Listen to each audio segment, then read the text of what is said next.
Saudaraku, distribusi air bersih oleh PDAM Tirta Tawar di Aceh Tengah saat ini mengalami hambatan, menyebabkan lonjakan pesanan bagi penyedia air bersih swasta.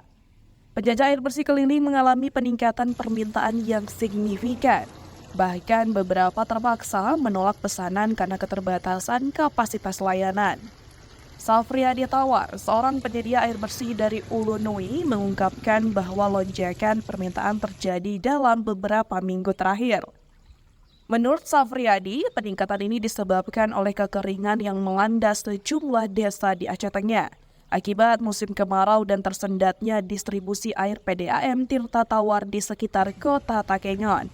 Selain itu, sumur-sumur milik warga juga mengalami kekeringan. Ia menambahkan bahwa pesanan terutama datang dari area sekitar kota Takengon, seperti Desa Kemili, Blangkolak 1 dan 2, serta beberapa desa lainnya. Air bersih yang dijual oleh Safriadi diambil dari sumber air di Kampung Pesta, Kecamatan Bubusan.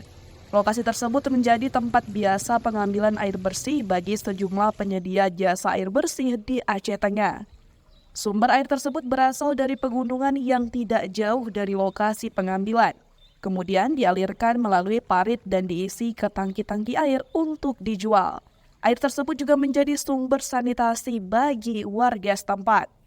Air tersebut dijual dengan harga Rp60.000 per tangki berisi 110 liter tergantung jarak lokasi permintaannya.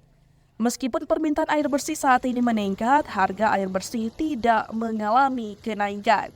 Dari Aceh Tengah, Algam Hatiara, Tribun Gayo.